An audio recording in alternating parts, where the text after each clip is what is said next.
Na hivi sasa tugeukie masuala ya teknolojia. Kufuatia tangazo moja la makampuni makubwa zaidi duniani ya kutengeneza vifaa vya kielektroniki kwamba inasitisha utengenezaji wa simu za mkononi baada ya kupata hasara kubwa, sasa wataalamu wa masuala ya teknolojia wanasema kuwa makampuni mengine makubwa huenda yakafuata mkondo huo uliochukuliwa na kampuni ya LG ya Korea Kusini. Nampisha BMJ Muridhi kutuarifu zaidi.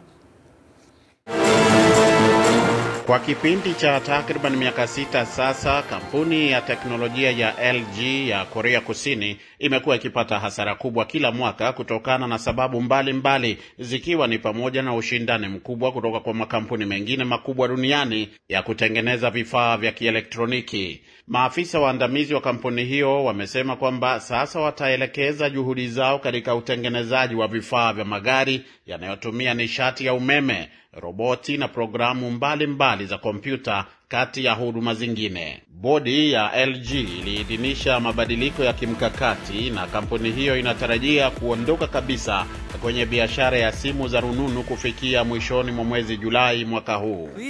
LG ilikuwa moja ya makampuni matatu makubwa zaidi duniani ya utengenezaji wa simu za mkononi, lakini polepole ikapoteza sehemu kubwa ya soko lake kwa washindani kutoka China na kwingineko. Ben Wood ni mchambuzi wa masuala ya vifaa vya kielektroniki wa kampuni ya CCS Insight. You can't ignore firstly the cumulative losses over almost 6 years which have totaled more than $4 billion. Hawezi kupuuza kwanza hasara kwa karibu miaka 6 ambayo imefikia zaidi ya dola bilioni 4.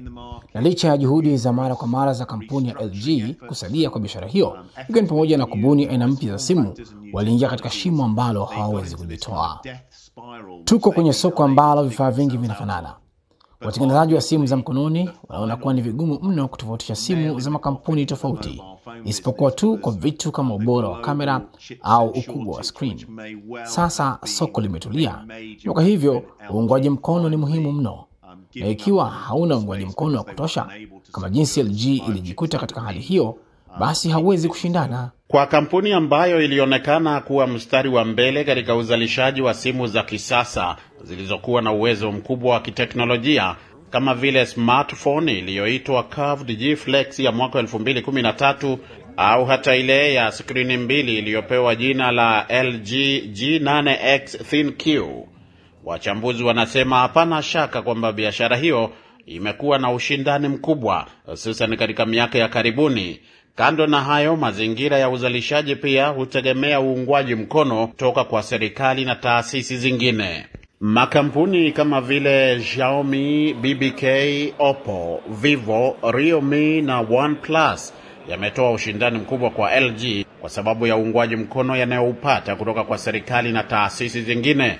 Tayari hisa za kampuni ya LG zimeshuka tangu ilipotangaza mpango wake wa kusitisha uzalishaji na uuzaji huo. Hatua hiyo iliyochukuliwa na LG inatazamwa kwa karibu na makampuni mengine ya simu ambayo yamekuwa yakipata hasara. Kwa mfano, wachambuzi wa masuala ya teknolojia wanasema kuwa makampuni kama vile HMD Global inayomiliki simu za Nokia, Lenovo mmiliki wa simu za Motorola, au hata TLC inayomiliki simu za Alcatel huenda yakaendelea kukabiliwa na changamoto kubwa ikilinganishwa na makampuni ya Kichina ambayo yamewezeshwa zaidi na hivyo basi kuendelea kudhibiti sekta hiyo.